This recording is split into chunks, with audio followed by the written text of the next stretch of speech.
Podemos sentarnos, hermanos.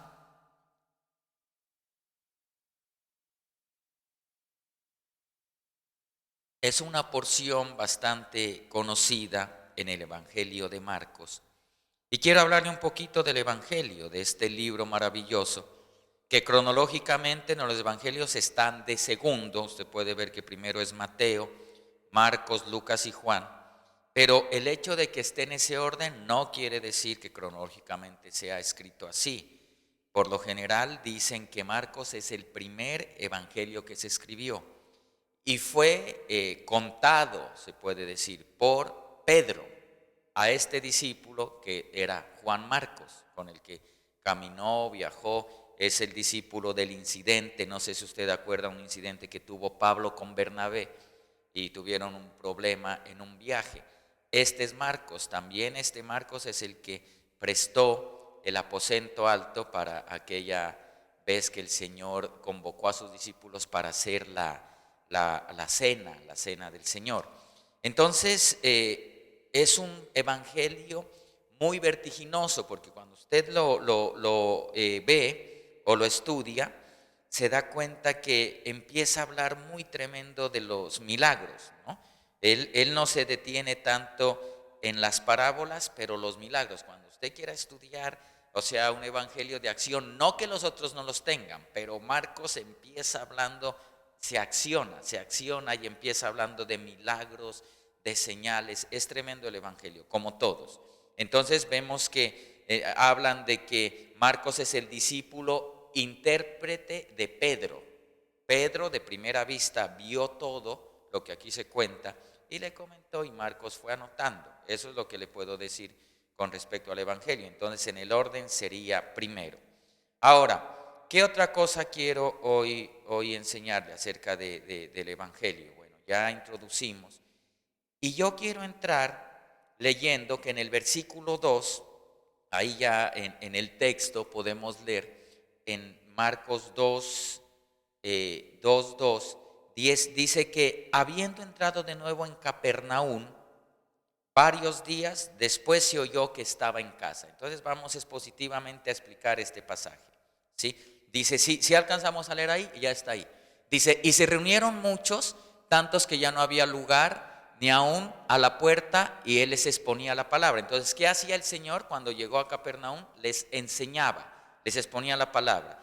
En el versículo 2, ahí donde estamos, en el 2, es la versión de las Américas, dice, habiendo entrado de nuevo en Capernaum. A ver, está distinta, será Marcos 2:1, desde el 1. Vamos a leer desde el 1, ¿no? Para que usted vaya viendo ahí. Marcos 2:1. Habiendo entrado de nuevo en Capernaum, varios días después se oyó que estaba en casa. Entonces vamos viendo ahí, vamos viendo qué el Señor nos quiere entregar ahí. Veamos que aparece la palabra Capernaum. ¿Qué quiere decir Capernaum? Caper quiere decir casa, y Nahum, que es el nombre del profeta Nahum, quiere decir consolación, consuelo o consolador. Entonces Capernaum es parecido a decir casa de consolación. ¿Sí nos damos cuenta de lo que quiere decir Capernaum? Casa de consolación. Ahora, algo que me llama la atención ahí también. Dice, entró en Capernaum, ¿qué es Capernaum? Casa de consolación. Entró y se oyó que estaba en casa. Muchos estudiosos bíblicos, comentaristas, dicen que Jesús tenía una casa ahí. Otros dicen que era la casa de Pedro. Pero lo que sí sabemos es que Capernaum fue un lugar donde el Señor Jesús colocó un cuartel general, porque iba de mucha frecuencia. Fue un punto que él visitaba mucho, un punto donde era importante que él esté, porque de ahí podía controlar y viajar a muchas regiones. Entonces Capernaum era la casa del Señor, la casa donde él podía estar estable ahí, ¿sí? Vemos que Capernaum era un puerto, y en este puerto había mucho comercio. Era un puerto donde nos habla que había una aduana. Entonces imagínense que las ciudades portuarias tienen mucha agitación social, ¿sí? De todo tipo, porque llevan barcos, lleva gente de otro lugar, llegan turistas, comerciantes, el ambiente es pesado en un puerto. No era tan grande, era en la costa del mar de Galilea, había unas 1000 personas, unas 200 familias, una tierra de pesca más que todo, con terrenos fértiles, y nos acordamos nosotros que el Señor empieza su ministerio en Nazaret. Lo leemos ahí en el Evangelio de Lucas, después de dar su comisión, y Él llega aquí a Capernaum, ¿sí? Y dice que era la casa del Señor y era el centro de operaciones. En el versículo 2, ahí vamos a ir expositivamente leyendo, porque esta porción nos va a dejar mucha enseñanza agradable y bonita. Dice que se reunieron muchos, tanto que ya no había lugar ni aún en la puerta, y les exponía la palabra. Ahí nos damos cuenta lo que el Señor hacía. Démonos cuenta que en la casa de Él, en la versión Reina Valera, dice que Él predicaba la palabra. Entonces vemos que vamos armando, ¿no? Iba a la casa Capernaum, casa de consolación, era la casa del Señor, ¿sí? Había una gran multitud ahí, ¿sí? ¿Y qué hacía ahí? El Señor exponía la palabra. El Señor predica la palabra y la palabra de Dios tiene el poder para cambiar el destino de las personas. El Señor dice que las palabras que yo he hablado son espíritu y son vida. Entonces, por eso usted debe entender y amar la palabra, debe ser apasionado por amar la palabra. Ahora, según la parábola del sembrador de Mateo 13, ¿quién quiere llevar fruto aquí? Yo creo que todos necesitamos llevar fruto. Y es una exigencia de Dios. Que llevemos no fruto, sino mucho fruto. Pero entonces en Mateo 13, ahí cuando uno lee aquel terreno que fue plantado en buena tierra, dice que el que oye y entiende la palabra es el que da fruto. Entonces ahí nosotros debemos entender, es oír y entender, porque usted puede venir y solo oír y después, por ejemplo, se reúne en la cafetería o se va y le pregunta al hermano, ¿qué tal estuvo la palabra? ¿Ah? ¿Cuál?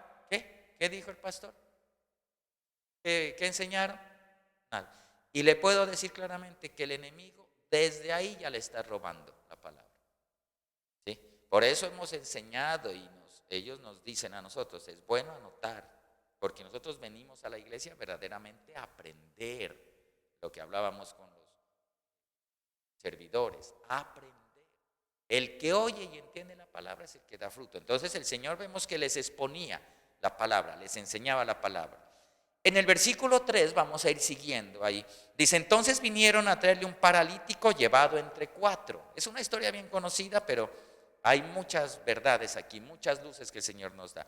Y como no pudieron acercarse a él a causa de la multitud, levantaron el techo encima de donde él estaba. Y cuando habían hecho una abertura, bajaron la camilla en que yacía el paralítico. Viendo Jesús la fe de ellos, dijo al paralítico, hijo, tus pecados te son perdonados. En este versículo 3 hay muchas verdades espirituales. Primero vemos algo que hacen estos jóvenes, estos muchachos, algo extravagante, que es llevar a este joven que estaba totalmente paralítico, llevarlo a la presencia de Dios. Y verdaderamente, hermanos, aquí yo quiero enseñarles algo que en la palabra nos deja el Señor como comisión. A la iglesia, no es a los pastores.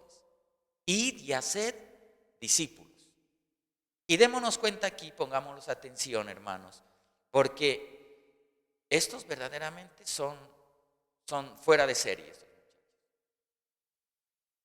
Y démonos cuenta algo también, que el Señor dice el versículo 5, que el Señor ve la fe. El Señor ve tu fe. El Señor ve tu fe. Y aquí queremos hablar de gente que lleva a gente para que conozcan al Señor. O sea, era grande el impedimento porque, a ver, ellos querían llegar a su amigo que estaba enfermo. Pero resulta que cuando llegaron al lugar donde el Señor estaba, había tanta multitud que no podían entrar. Le digo una cosa, a ver, póngase usted a pensar. Usted creo que ahí hubiera desistido ya. No, eso está muy lleno. Dejemos ahí, no, hoy no vamos, otro día. Y eso, no. Pero estos fueron tan agresivos en la fe, y eso es lo que se necesita, tan agresivos en la fe, que dijeron, no podemos entrar por algún lugar. Dios busca que nosotros hagamos algo extravagante para mostrarles a la gente el Cristo que nosotros tenemos. Por ejemplo, ellos no se detuvieron, ya sabe la historia, es muy conocida, entran por el techo. Imagínense eso, fue algo tremendo, el Señor predicando ahí con su gente ahí, y estos no se avergonzaron de nada, apasionados. Cuando el Señor empezó a sentir, empezó a caer, me imagino, eran con cañas, con barro. ¿Qué pasa? Cuando empiezan a descolgarlo, hágame el favor, la fe de esta gente, ¿cómo no se iba a agradar el Señor?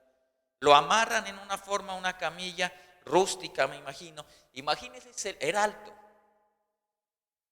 Si se les descuelga, hermano, si se les cae de un lado, ahí sí hubiera sido trágico, ¿no? Pero estos se arriesgan, y en una película muy bonita he visto, llegan y lo colocan al frente. El Señor queda sorprendido. Ahí dice, viendo Jesús la fe de ellos. Y ahí es una exhortación para nosotros. ¿Sí? Hermanos, nosotros sí compartimos lo que Dios nos da. Sí queremos, por ejemplo, como estos hombres, llevar a este paralítico para que Cristo lo vea. Porque cuando usted trae a una persona es para que Cristo lo vea. ¿Sí? Ellos lo trajeron y lo pusieron ahí. Y eso es lo que nosotros hacemos cuando nosotros traemos personas y nos multiplicamos como iglesia, porque yo debo multiplicarme. Usted, ¿no? Usted debe multiplicarse. Yo les decía, ¿qué tal usted se multiplique 2 veces al año? La iglesia se triplicaría, sencillamente. 2 nomás. Pero no compartimos. Ese fue el problema de Lot. Pero esos hombres fueron agresivos. Bajaron, y a mí me apasiona. Y la fe se ve. Se ve que el Señor dijo, la fe se ve. La fe, hermanos, lo lleva a uno a actuar. La fe no te hace pasivo. La fe te lleva a actuar. Bueno, entonces vamos viendo, porque es apasionante tantas verdades que vamos a ir viendo. Bueno, y viendo Jesús la fe de ellos, dijo al paralítico, hijo, tus pecados te son perdonados. Versículo 6. Pero estaban allí sentados algunos de los escribas, los cuales pensaban en sus corazones, ¿por qué habla este así? ¿Está blasfemando? ¿Quién puede perdonar pecados si no solo Dios? Entonces aparece este grupo de escribas. ¿Qué son los escribas? Vamos a enseñar algo. Por ejemplo, los escribas, en la antigüedad, hermanos, verdaderamente saber leer y escribir era un privilegio. No era para todos. Entonces los escribas eran personas que se especializaban en trabajos relacionados con la escritura de documentos, ¿sí? Entonces tenían un rango alto dentro de la sociedad de antes. Por ejemplo, un escriba bien entrenado podía hacer un documento de propiedad, una carta de divorcio, una petición al rey, cualquier pieza de correspondencia, ¿sí? Por ejemplo, el rey David tuvo un escriba llamado Serayas, Ezequías era Sebna, el de Josías se llamaba Safán, ¿sí? Entonces nos damos cuenta que era un cargo muy importante el de escriba. Ellos actuaban como secretarios de los reyes, como secretarios de los profetas, como notarios de los tribunales, maestros religiosos, redactores de documentos públicos y guardadores de los registros del ejército, ¿sí? Entonces démonos cuenta aquí, hermanos, que los escribas tenían un rango muy importante ya aún en el tiempo del Señor, pero ellos estaban ahí no evidentemente haciendo algo bueno, sino que los escribas estaban sentados sin hacer nada y pensaban en sus corazones, ¿por qué habla este así? Entonces los escribas estaban murmurando, ¿sí? Bueno, sigamos leyendo, ¿no? Vamos viendo por qué.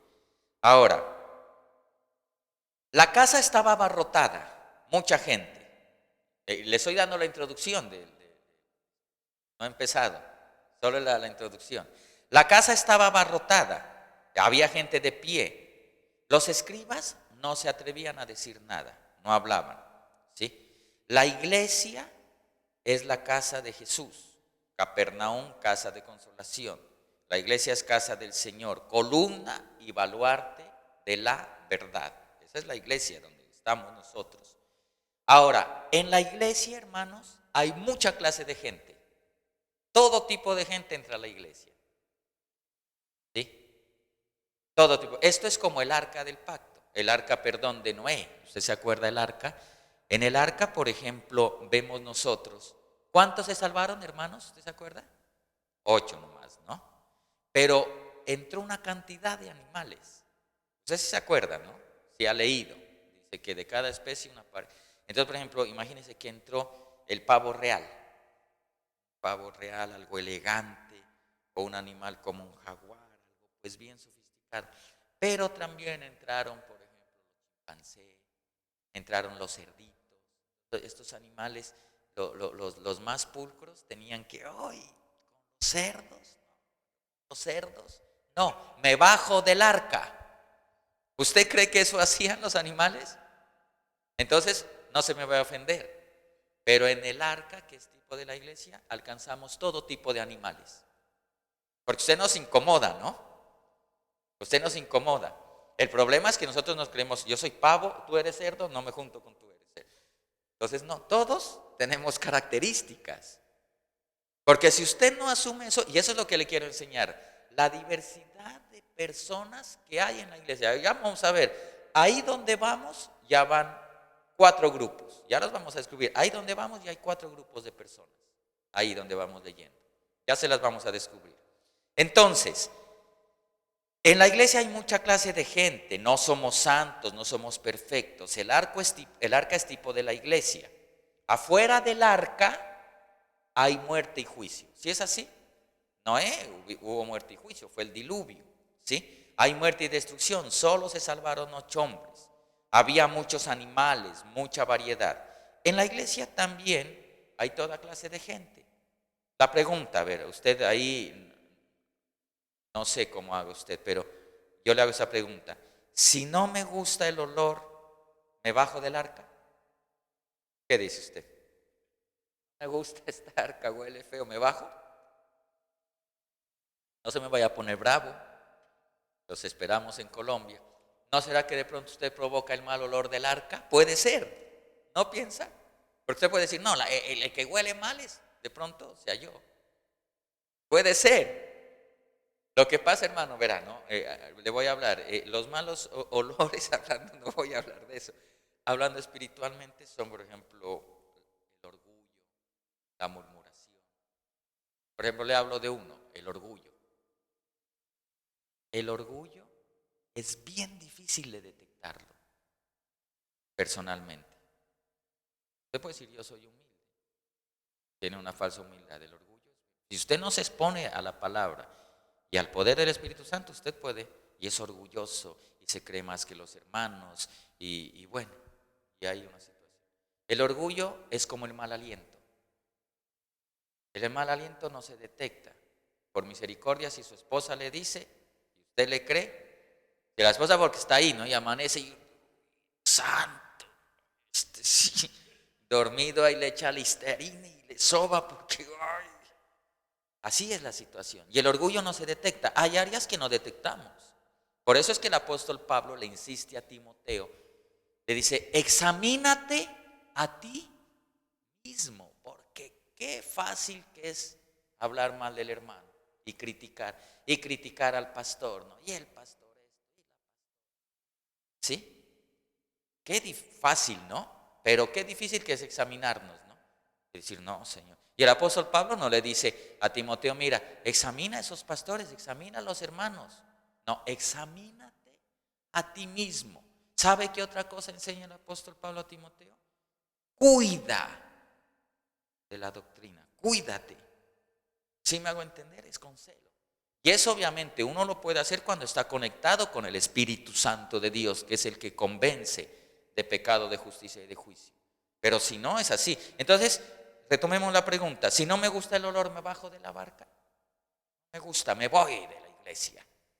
Porque ahí no me gusta porque esto y esto otro, me voy a una iglesia perfecta. Le voy a decir una cosa, desde el mismo momento que entre usted, ya no es perfecta. ¿Es así o no es así? O sea, si usted se va a una iglesia, entre comillas, perfecta, ya la dañó, porque llegó usted. Si es así o no es así, o usted es perfectísimo. ¿Sí me hago entender? Bueno, entonces, en Colosenses 3:13 nos exhorta el apóstol Pablo, dice, sopórtense unos a otros y perdonándoos unos a otros si algo tiene queja contra otro. Como Cristo os perdonó, así también hacedlo vosotros. Y sobre todas estas cosas, vestíos de amor, que es el vínculo de la unidad, y que la paz de Cristo reine en vuestros corazones, a la cual en verdad fuiste llamados en un solo cuerpo, y sed agradecidos. Siempre hay la exhortación. Aquí mire que no dice ni que nos amemos tanto, sino sopórtese, dice Pablo. Porque es así. Pero en Juan 13:34 sí nos habla el Señor mismo. Dice, ahora les doy un nuevo mandamiento. Ámense unos a otros tal como yo los he amado. Ustedes deben amarse unos a otros. ¿Sí? Entonces, el único instrumento de salvación, hermanos, es el arca. Es Cristo. No hay otro. Yo soy el camino, la verdad y la vida. Nadie viene al Padre sino por mí. El que no recoge conmigo, desparrama. Ahí no hay nada que hacer. Entonces, luego, fuera del arca, no hay salvación. ¿Sí? De pronto esté pensando irse al budismo, o al islamismo, o a otra cosa. No hay salvación.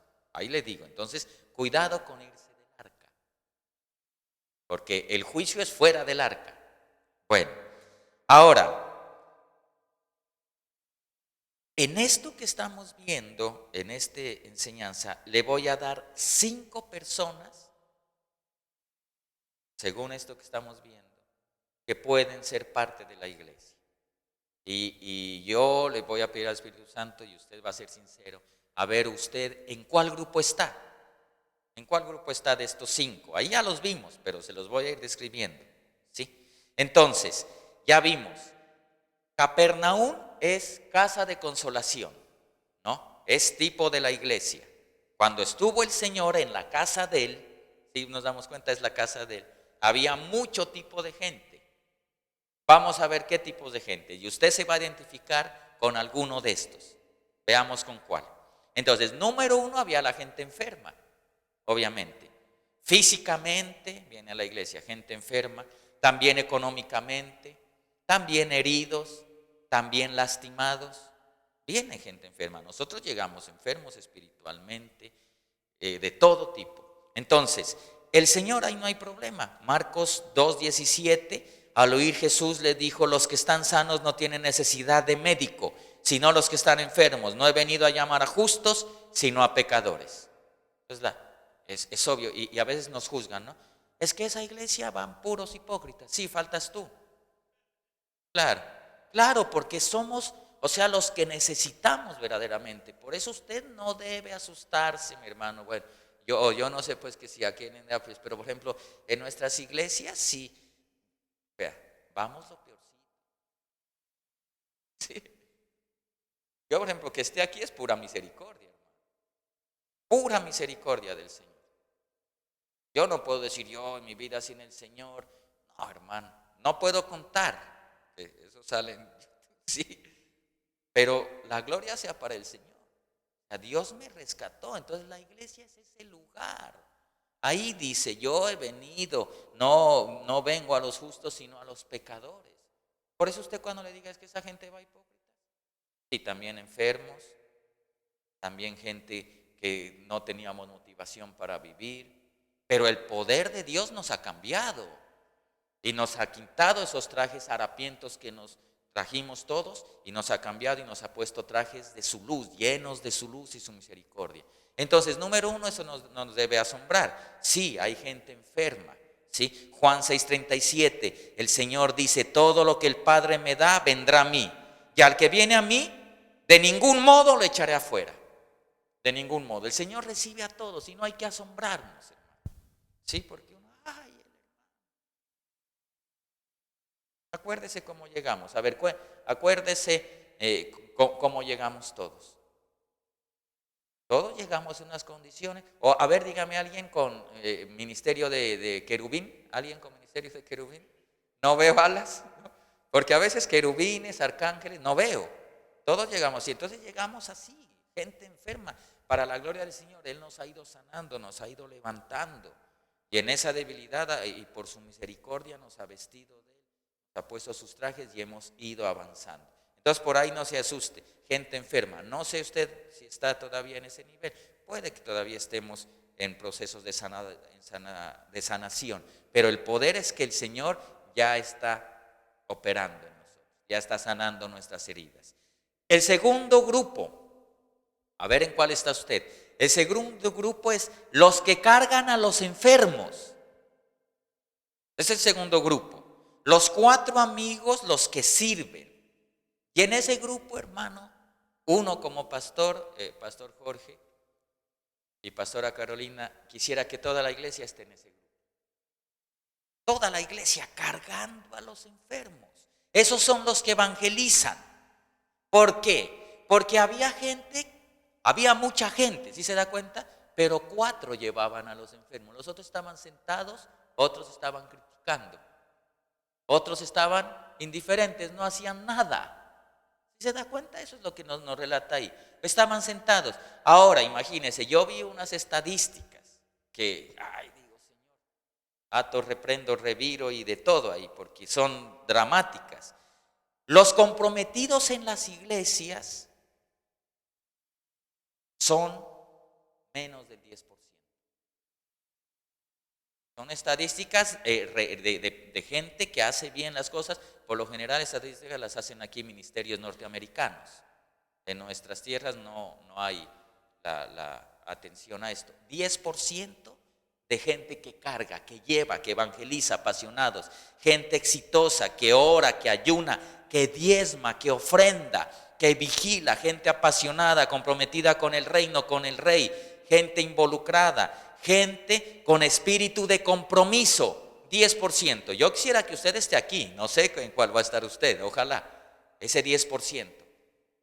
¿Sí? Ese 10%. Gente comprometida, gente con un compromiso, ¿sí? Comprometida con el reino, comprometida con mis diezmos, comprometida con mis diezmos para avanzar, comprometida con mi servicio. No toca estar empujando. A estos muchachos no tocó decirles, ellos no vieron impedimento.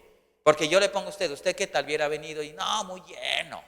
No, dejemos ahí, vámonos otro día, otra vez que venga. No, ellos no. Algo tenemos que... Y se treparon, hermano, cargaban. Esos son los que necesita. Ahora, ¿usted es comprometido con la iglesia? ¿Con el reino del Señor? ¿Con el servicio del Señor? Le voy a poner una ilustración a ver si usted es comprometido para que entendamos lo que es ser comprometido o solo involucrado. Entonces hay una ilustración bonita. Una ilustración es un recurso que en la predicación nos da como una ventanita para que entre luz a la enseñanza. Entonces verá esta ilustración que me encontré para ver si usted está comprometido o involucrado. Vamos a leerla. Dice: una gallina y un cerdo paseaban por la carretera un día, cuando la gallina le dijo al cerdo, gallinita y cerdo, ¿no? Entonces la gallina viva es... ¿Sí entiende lo que le quiero decir? Como astuta. Oye, cerdo, ¿qué te parece si nos asociamos y abrimos un restaurante? ¿No? El cerdo consideró la propuesta, pensó bien y respondió: me parece buena idea. ¿Cómo lo llamaríamos? El primero, pues el letrero, ¿no? ¿Cómo lo llamaríamos? La gallina pensó un poco y contestó: ¿por qué no lo llamamos huevos con jamón? Huevos con jamón. El cerdo se detuvo, se puso a pensar, ¿no? Se detuvo, hizo una pausa y contestó: pensándolo mejor, creo que no voy a abrir un restaurante contigo. De ser así, yo estaría comprometido, pero tú solamente estarías involucrada. ¿Por qué? ¿Por qué cree usted? Porque el cerdo tenía que morir y la gallina solo iba a poner el huevo. Entonces démonos cuenta, hermano, y piense usted a ver si usted verdaderamente está comprometido o involucrado. Si cocinamos huevo con jamón con el objetivo de medir el nivel de compromiso que implica este platillo, ¿qué nivel de compromiso crees que se requiere? La gallina pone los huevos para este platillo, lo que naturalmente involucra su participación y un gran esfuerzo. La gallina participa en el proceso, pero no está comprometida al 100%. El cerdo pierde la vida para elaborar el jamón. El cerdo no solo participa, sino que da su vida para que el platillo salga completo. El compromiso es lo que hace la diferencia entre lograr resultados parcialmente o totalmente. Entonces nosotros en la iglesia necesitamos un pueblo comprometidos, no involucrados. Los involucrados no están hoy, los involucrados son los que vienen una vez al mes, no quieren, solo quejas, solo críticas, es que mucho, es que no estoy de acuerdo, es que el hermano, la hermana, y es una, o sea, tenemos, la pelea es, hermanos, les digo acá, pues, ¿no? La pelea es contra Satanás, no es contra nosotros, porque a veces, verá, hay una historia de Colombia bien reconocida en la época de la colonia. Bueno, cuando empezó la era de la independencia, allá es en 1820, el 20 de julio, ahora se va a celebrar, de 1810, se dio el grito de independencia, empezaron un número de peleas, a la cabeza estaba Simón Bolívar con ejércitos, y bueno, él es caraqueño, de Caracas, y él liberó 5 naciones allá en Latinoamérica: Colombia, Venezuela, Perú, Ecuador y Bolivia. Era un hombre interesante. Bueno, aunque hay unos cosas grises de su historia, pero pues no voy a contar de historia, obviamente. Pero lo que le digo es que ya una vez independizados, cuando él dio la libertad, él quería formar la Gran Colombia con los 5 naciones, o sea, una nación, capital en Bogotá, pero eran 5 unidas. Hubiera sido grande, casi la mitad del continente sudamericano. Pero entonces, ¿qué pasó? En Colombia, más que todo, empezó una guerra civil y empezaron a pelear entre ellos ya liberados. Querían que un presidente, que empezaron como a formarse los partidos, y ese es el tiempo que se conoce en la historia de Colombia como la patria boba. Así se llama, la patria boba. Entonces yo me pongo a pensar cuando las iglesias entre los miembros están agarrados y el diablo pues allá festejando y fumando un habano cubano. Los tengo ahí a estos tontos peleando entre ellos, echándose puño entre ellos, y yo acá estoy tranquilo. Si uno entre ceja y ceja tiene que tener es a Satanás, y la iglesia unida puede derrotarlo, ¿sí? Entonces por eso es que necesitamos esa gente comprometida, no involucrada. Esa es la pregunta que yo le digo a usted hoy. O sea, ya vamos 2 grupos. ¿Usted está dentro de los que cargan a los enfermos, de esos apasionados? Ese es el segundo grupo. Vamos a ver el tercer grupo, ¿no? Vamos a ver el tercer grupo. También les tengo, perdón, antes de eso, verán, ¿no? El compromiso requiere poner tu propia vida a la disposición del Señor para que Él la use para su gloria. Requiere abandonar la comodidad y nuestra carnalidad para que no sirvan de obstáculo para obtener el resultado requerido. Nosotros debemos ser apasionados por compartir el Evangelio, por darnos. Esto no solo debe ser el recurso del pastor ni del grupo de evangelismo. El grupo de evangelismo es de gran apoyo, pero si yo no me reproduzco, hay gente, no sé, pues si pasen usted, por ejemplo, en su barrio, ahí donde, en su colonia, donde usted vive, no sé cómo se dice aquí, si saben que usted es cristiano y que sirve al Señor, si comparte, usted es cristiano de la secreta, que no sepa nadie. Yo me camuflo, la Biblia, por eso es que no traen ni Biblia para que no se note, pues a veces, no, que yo soy cristiano. En su trabajo sí saben que usted sirve aquí, sí invita. Su jefe debería de saberlo, hermano. Deberían venir ellos. Ahí la colonia, eso es lo que nos toca hacer. Porque esa es la gran comisión. Esa es la gran comisión. No espere decir, no, es que en la iglesia tenemos el grupo de evangelismo. ¿Cuándo será? Nosotros tenemos, pero no es así. Debemos todos ir y hacer discípulos. No le da la orden al pastor, vaya y haga discípulos. Solo el pastor y los más comprometidos, las ayudas. No, todos debemos multiplicarnos. Entonces, imagínense esto tan tremendo. Entonces sería, si el 10% está comprometida en la iglesia, el 90% no lo está. Son rotativos, el 51% son rotativos. Son gente que viene, olfatea algo, olió su olor o un olor raro, no es esta, me voy. Y yo le digo, si usted, hermano, no echa raíces donde el Señor lo llama, no va a dar fruto. Por ejemplo, esta es la casa que el Señor le ha entregado con el pastor y la pastora Carolina y sus hijos, porque así el Señor lo ha querido. Ahí es donde usted va a dar fruto. Pero ahora buscan, la palabra dice, y son señales de los tiempos, buscan oír palabra conforme a sus propias pasiones, dice, el halago. Y nosotros debemos entender, hermanos, que uno ama al pastor y al líder que le enseña. Porque yo le voy a decir una cosa, a ver, voy a poner un ejemplo con el hermano. Para mí, ¿qué es más fácil? ¿Estar bien contigo y no decirte nada o corregirte? Para mí es más difícil corregir que a tener un roce, ¿sí? Porque si yo no te dejo, tú vas a estar bien conmigo. Pero si yo te amo, te corrijo y me expongo a que yo pueda perder tu amistad o esa relación. Pero ese es el verdaderamente. Ese es el verdaderamente el que te corrige, el que te dice, mira, eso no es así. Estás mal, no lo hagas. Y acordémonos, hermano, que nosotros tenemos un plan en la eternidad. Estamos siendo formados para estar en la eternidad. Entonces debemos buscar ser corregidos. Pero ese rotativo, imagínense, esa cifra es muy triste, 51%. Y 62% de los servidores, esa estadística, dejan y sueltan el arado. 62%. O sea, llegan en la iglesia, están un rato, les da la calentura y después, ya no quiero servir. La Biblia dice en el Evangelio de Lucas, el que tiene el arado, quita su mano del arado, no es digno de mí. Por eso yo los exhorto, si el Señor les da un privilegio, lo vaya a soltar. Porque en el privilegio y en el servicio está mi bendición, porque amo al Señor. Pero unos reciben, a mí me ha pasado, porque es bonito estar en la casa donde el pastor Jorge, porque el Señor Jesús, yo les he hablado, él tenía 120, unas muchedumbres. Después se iba cerrando el círculo, 120, de ahí 70, de ahí 12, de ahí 3. Pero el Señor Jesús no se ha dado cuenta que tenía 3 amigos que quería harto y él iba, ¿dónde era? A los amigos de Betania. Y esos amigos eran, me imagino, los de confianza de él, ¿no? Me imagino que ahí a Betania con Lázaro, Marta y María el Señor se iba a ver un partidito de fútbol, ¿no?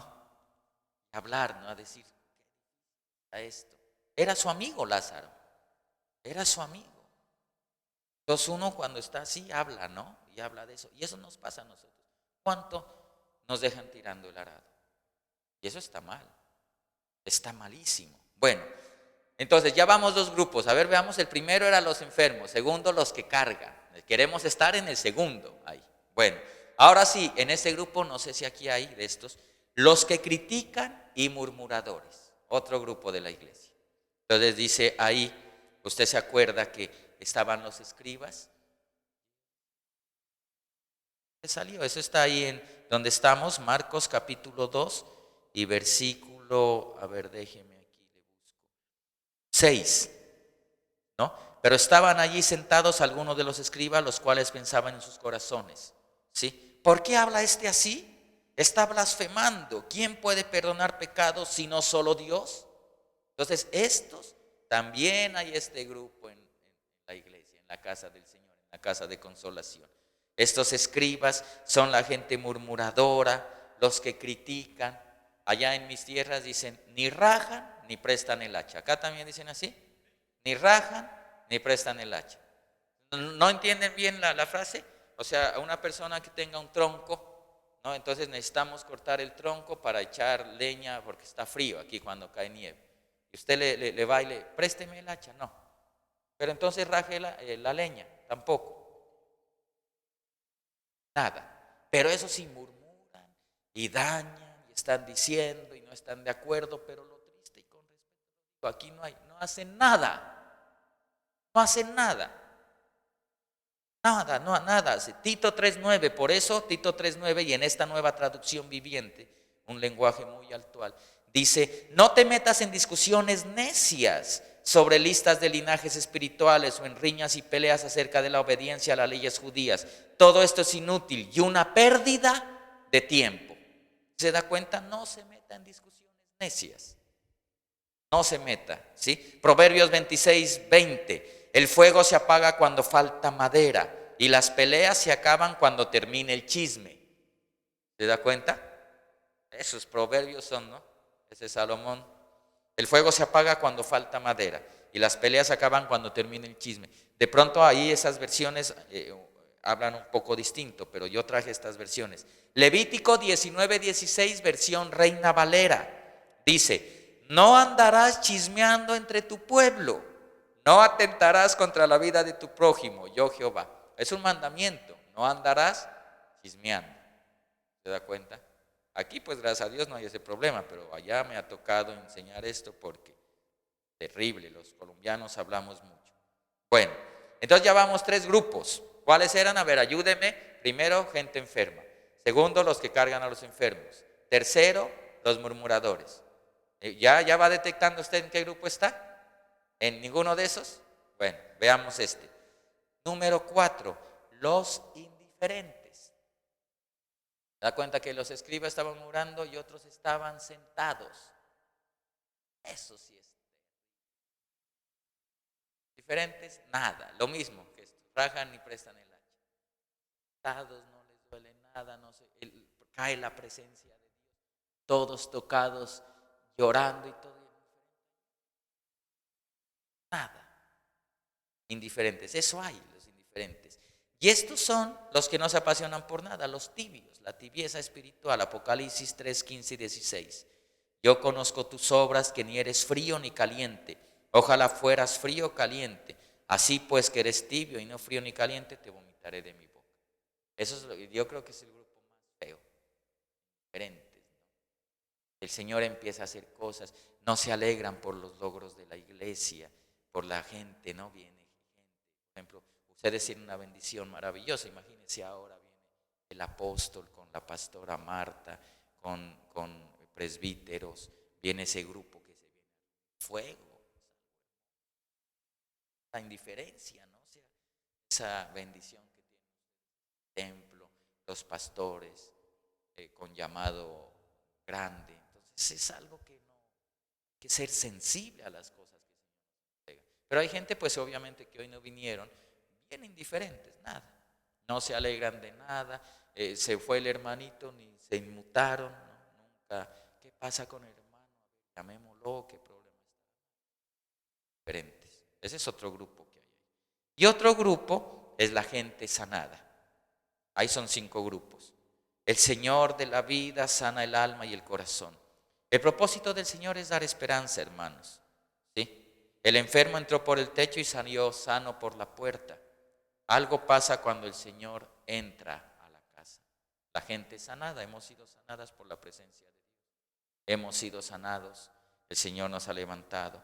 Imagínense en Éxodo 15:26.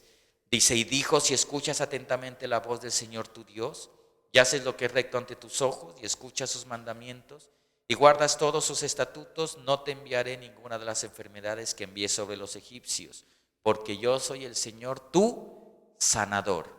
Yo soy el Señor tu sanador. Isaías 53:4 dice: ciertamente Él llevó nuestras enfermedades y cargó con nuestros dolores. Con todo nosotros lo tuvimos por azotado, por herido de Dios y afligido. Él cargó con nuestros dolores. Él llevó nuestras enfermedades. Entonces ese grupo es el de los sanados, ¿sí? La palabra de Dios nos exhorta en 1 de Pedro 4:11: el que habla, que hable conforme a las palabras de Dios. El que sirve, que lo haga por la fortaleza que Dios da, para que en todo Dios sea glorificado mediante Jesucristo, a quien pertenecen la gloria y el dominio por los siglos de los siglos. Amén. Entonces, la pregunta: ¿cuál es el grupo que usted está? ¿El grupo de los enfermos, de los que cargan enfermos, de los murmuradores, de los indiferentes, de los de gente sanada? Gente sanada y de los que cargan, creo que son ¿no? Los que cargan enfermos. Eso es lo que debemos estar. Usted no sabe, hermano, lo que puede provocar que usted comparta el Evangelio. Yo le puedo decir esto para no poner otros ejemplos. Yo estoy seguro, y no es una exageración, que si a mí no me hubieran compartido el Evangelio, yo creo que ya no estuviera aquí. en esta tierra. Casi seguro estoy de eso. Entonces esa persona que insistió, empezó mi cuñada, vaya, y yo en ese orgullo déspota que no quería. De ahí me cogió mi mamá en oración y también me ayudó. Y fui llegando un día y ya voy a cumplir 20 años. Y el Señor me llamó a este privilegio. Pero entonces yo me reproduje, siempre pongo este ejemplo. Y tenía a un amigo que estaba como en Colombia, de beso tanto, y este muchacho lo había tocado el narcotráfico. Y él fue un amigo que nos conocimos desde jóvenes, de casi adolescentes, y yo tocaba música en el mundo, una que se toca allá en tierras, en el sur de Colombia más que todo, en Pasto, es la música latinoamericana. Íbamos a bares y hacía conciertos. Con este muchacho nos conocimos y andábamos bien. Bueno, después ya llegó la época de separarse, él cogió su rumbo. Y le cuento que este muchacho se metió al narcotráfico. Y sus padres estaban bien en negocios, pero él quiso eso. Entonces yo ya empezaba a ver en él comportamientos raros sin conocer del Señor, ya como algo no usual, como en carros demasiado estrambóticos para él, pues, con escoltas. Yo decía, este. Bueno, cuando yo fui tocado del Señor, conocí del Señor hace 20 años. Entonces yo iba cerca a la casa donde él vivía o tenía su negocio, era la iglesia, y yo iba todos los días al devocional. Porque yo fui a la iglesia una vez, fui de guayabo, que era el Día de la Madre, y mi mamá dijo, vea, el mejor regalo es que usted vaya a la iglesia. Pero ya había estado orando y mi cuñada me compartía. Entonces yo fui con ese orgullo de quitármela encima a mi mamá. Bueno, no moleste. Pero como era el Día de la Madre, yo había por la noche licor. Entonces por la mañana estaba oliendo a aguardiente. Y fui así. Y yo fui por cumplir. 20 años ya estoy. No he podido salir. El Señor me atrapó. De una, todo, de una. Yo fui de una. Fui esa vez y la reunión al ayuno. ¿Vale? Devocional estás. Todo de una. No. Sí me fui. Y entonces yo iba a los devocionales todos los días. Me hice, así como dicen los del mundo, fanático. De una corté todo, me salí del grupo. Los amigos, pero ¿cómo? Corté el cigarrillo de una. Señor, pues. Fui bautizado en el Espíritu Santo el 11 de noviembre. Tengo la fecha. Esa fecha importante y el día que me casé. 7 de junio. ¿Sí? Señor, todo. Por la ansiedad, la depresión. Yo era de psicólogo y de pastillas depresivas. Yo como vendía droga, porque trabajaba en medicamentos, en farmacia. Ya pensaron mal, ¿no? Trabajaba, entonces me quitó todo eso el Señor. Y entonces iba y este amigo mío me estaba viendo. Y entonces si mi amigo era bien, así como éramos todos. Entonces pensaba que yo tenía una mujer a quien yo iba a ver todos los días o me quedaba en la noche. Entonces una vez pasé y me dijo, te pillé, dijo, vos vienes de donde esas viejas, ¿no? Yo, sí, no, le dije, no, del devocional, ¿qué es eso? ¿Eso qué? Yo no te voy a estar creyendo. No, es que yo conocí al Señor. ¿Cuál Señor? Dijo, así burlándose. No, al Señor Jesús, ve la Biblia. No, a mí no me vengas, vos tienes una moza, dicen allá, es una palabra fea, una mujer de mala reputación. No, le dije, no es, mira, yo vengo así, bueno, te voy a invitar, le dije. Bueno, pasó el tiempo. Le estoy enseñando para que usted sea de los que cargan, de los que traen a la gente a que Cristo los vea. ¿Sí? Entonces, pasó el tiempo y yo trabajaba en una farmacia y este muchacho pasó en un carro, pues para nuestras tierras, muy hermoso, y pasó y, hola, dijo, ¿a qué hora sales hoy? Yo le dije, a las 7. Y yo ya conocí al Señor y yo estaba asustado. Dije, ojalá no venga a traerme. Y cerré antes para que no venga. Y preciso llegó. No quería yo porque me daba susto que me involucre. Y exactamente, llegó y me dijo, vea, hola Jairo, ¿cómo estás? Vamos a tomar. No, ya no, gracias a Dios. No. Bueno, muchas cosas. Entonces me dijo, mira, lo que pasa es que yo estoy traficando a Chile, a Brasil y todo eso. Y el muchacho de Chile me lo cogieron. Y el de Cali está muy lampareado, dicen. O sea, ya está como ya lo están viendo. Entonces yo te he visto a ti que tienes un perfil bajo y todo, te ofrezco esto. Me pintó un negocio. Tanto, es de Dios. No, yo me quedé pensando mucho, pues era, ¿no? Una cosa, yo decía, con esto le compro una casa a mi mamá, a mi hermano le compro un taxi. Bueno, ya en milésimas de segundo y ahí. Después, reprendo. Entonces dije, bueno, tú me hablaste de esto, mira, yo te voy a hablar de esto. Yo conozco a Cristo, conocido del Señor. Pero era imposible. Y la cara se le desnudó porque se me burlaba. Y yo le hablé con autoridad y el Señor, pues, mira, el Señor te ama y le hice recibir al Señor y se fue tranquilo. Bueno, dijo. Bueno, pasó el tiempo, después pasaba por la droguería un martes de ayuno. Me dijo, ahí pitándome, bien vulgar era, en pleno, ¿cuándo es eso? ¿Cuándo es esa? Ni sé qué, o sea, para ir a la reunión. Hoy le dije, hoy, bueno, ahí voy, ya le di la decisión, ahí voy, ahí te llego. Y yo pensaba que no iba a ir, cuando fue llegando, armado, y fue llegando a la iglesia, eso bien déspota, y así en el culto, ve, y armado. Bueno, yo dije, Señor, bueno, tócalo, tócalo, tócalo. Bueno, la historia es larga, pasaron muchas cosas. Yo estuve ahí, yo lo cargué, yo lo llevé. Lo bonito es que ahora es pastor. Pastor en el municipio de Sibundoy y Putumayo. Y tiene 3 iglesias y da un fruto bien grande. Le tocó duro y mientras tanto pues se me iba a torcer, pero toca cargarlos. La ultimita decía voy a traficar, la ultimita no, quítate.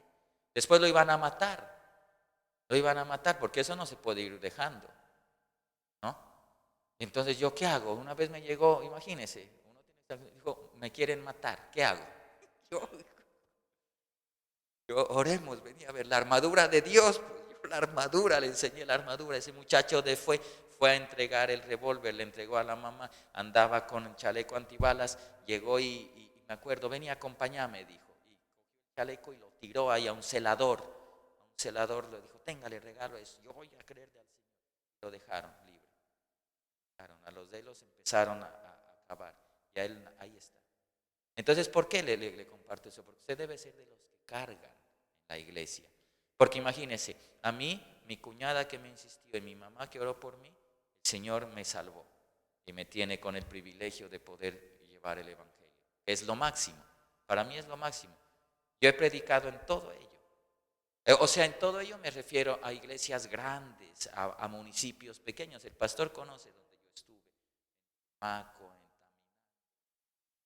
iglesias de 3, de 2, allá metido en todo. El Señor me da el privilegio de conocer estas ciudades hermosas de Estados Unidos, pero hemos estado, ¿sí?, en veredas de Colombia y todo. ¿Pero por qué? Porque alguien me compartió. Y el compañero mío, porque yo me animé también. Entonces, imagínese usted. Eso es lo que debemos hacer.